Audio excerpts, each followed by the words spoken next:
Dear students, आज हम नेपाल की प्रशासनिक व्यवस्था है उसकी कुछ खास विशेषताओं के बारे में पढ़ेंगे। इससे पूर्व हम लोगों ने अमेरिका, ब्रिटेन और फ्रांस की प्रशासनिक व्यवस्थाएं और उनकी शासन व्यवस्थाओं के बारे में पढ़ लिया है।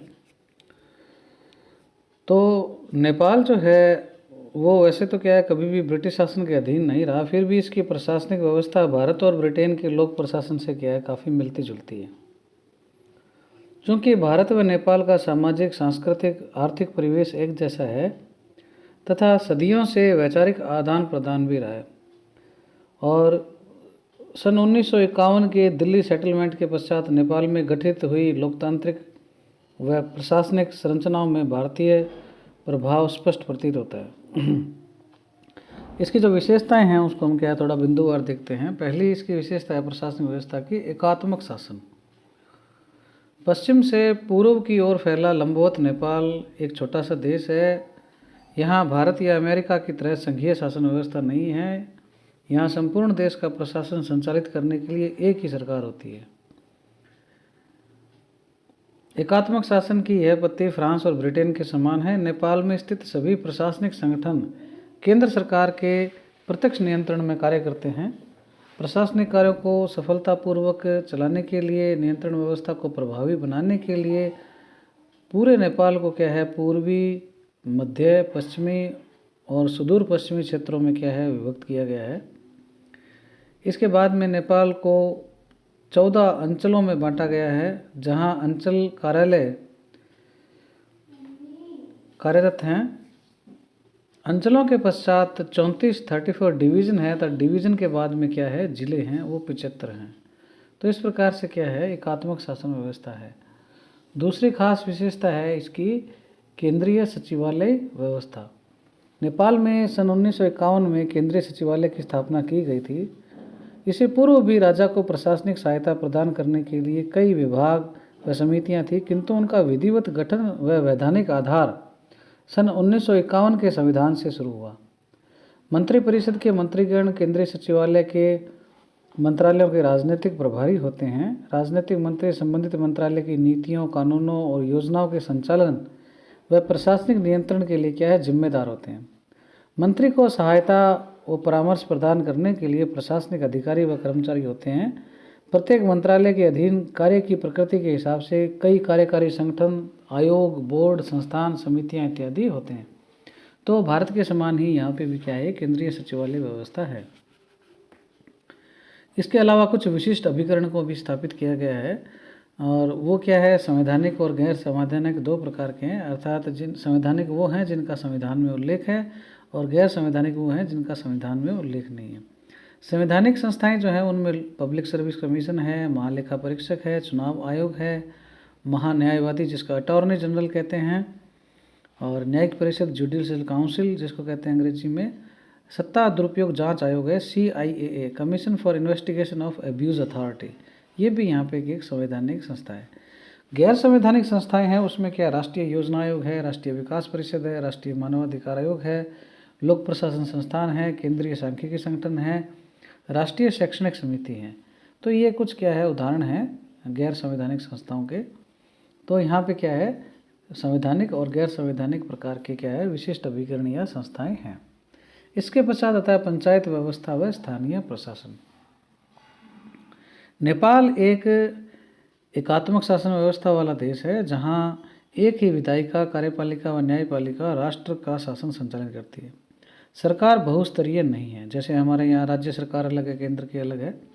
पूर्व में क्या है, नेपाल में पंचायत से तात्पर्य उस संस्था से होता था जो विधि निर्माण का कार्य करने वाला अभिकरण होती थी। निम्न स्तर पर ग्राम पंचायत तथा कस्बा पंचायतें होती थी, जिनका चुनाव क्या है, प्रत्यक्ष मतदान से वयस्क मताधिकार करते थे।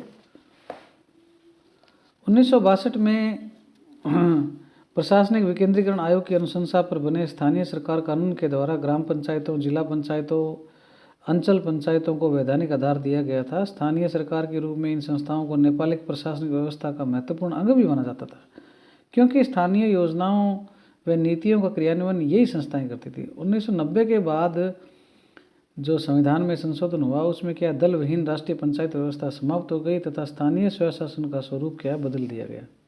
नेपाल में स्थानीय प्रशासन के कर्मचारी सामान्य प्रशासन के विभागों में स्थानांतरित हो सकते हैं, हमारे यहाँ नहीं होता। उन्हें लोक सेवा के कर्मचारी के समस्त लाभ देय होते हैं।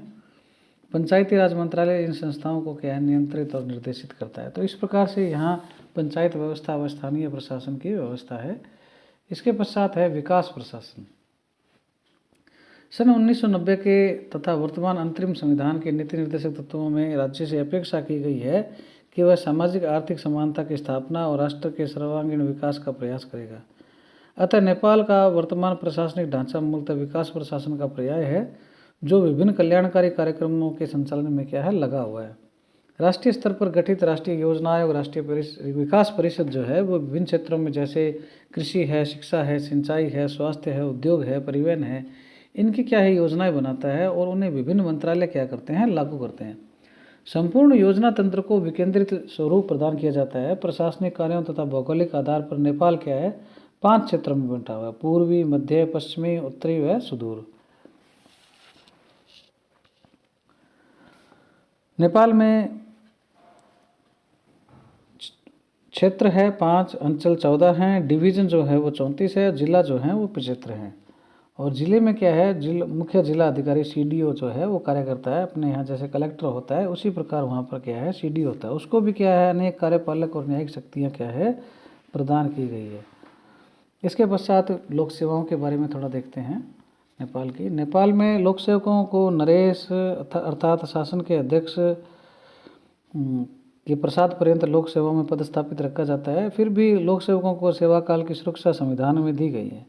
तो कार्मिक प्रशासन से संबंधित क्या है कुछ प्रावधान है। जैसे यहाँ पे क्या है, भर्ती का मुख्य आधार क्या है, योग्यता है। इसके लिए क्या है, प्रतियोगिता परीक्षाएं होती है, कंपटीशन होता है और उनको क्या है लोक सेवा आयोग द्वारा आयोजित करवाया जाता है।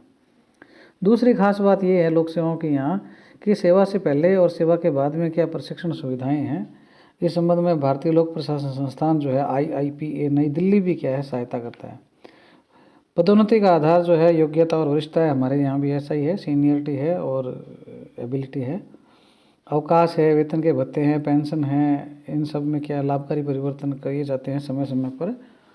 सामान्यतः सरकारी अधिकारियों को समाज में क्या है प्रतिष्ठाजनक स्थिति प्राप्त होती है।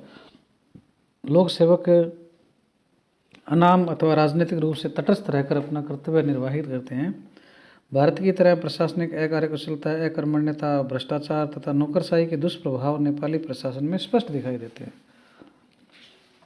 तो ये क्या है, यहाँ पे लोक सेवाओं की व्यवस्था है। इसी प्रकार वर्गीय व्यावसायिक संगठनों का भी यहाँ पे प्रभाव है। नेपाल में पूर्व प्रचलित दल विहीन पंचायत व्यवस्था के समय कुछ वर्गीय व्यावसायिक संगठनों की स्थापना की गई थी। ये जो दबाव समूह हैं ये मुख्यतः अपने अपने हितों की रक्षा के लिए शासन से वार्ता और परामर्श करते थे। बाद में क्या है, बहुदलीय राजनीतिक व्यवस्था को मान्यता मिलने से वर्गीय संगठनों का जो महत्व है कुछ कम हो गया, किंतु लोक प्रशासन पर नियंत्रण स्थापित करने में अभी भी इनकी भूमिका है।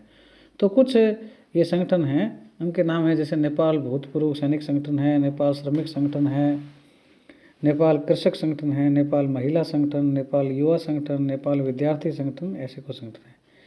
ये जो संगठन है इनकी सदस्य संख्या बहुत ज़्यादा बड़ी है और इनका संगठनात्मक ढांचा प्राथमिक, जिला व केंद्रीय स्तर पर है।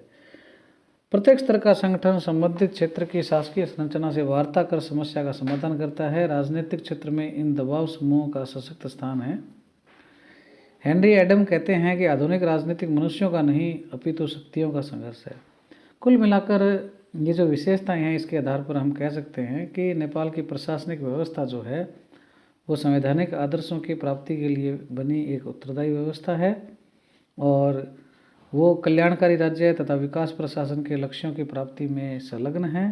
किंतु अन्य विकासशील देशों की भांति नेपाल अभी भी अनेक सामाजिक, आर्थिक, राजनीतिक समस्याओं से जूझ रहा है। सत्ता दुरुपयोग जांच आयोग के प्रतिवेदन इस रिपोर्ट को प्रमाणित करते हैं कि नेपाली राजनीतिक और लोक सेवक किस प्रकार या किस सीमा तक अपने अधिकार क्षेत्र का अवैधानिक लाभ उठाते हैं। तो इस प्रकार से ये नेपाल की जो प्रशासनिक व्यवस्था है उसकी खास विशेषताएं हैं।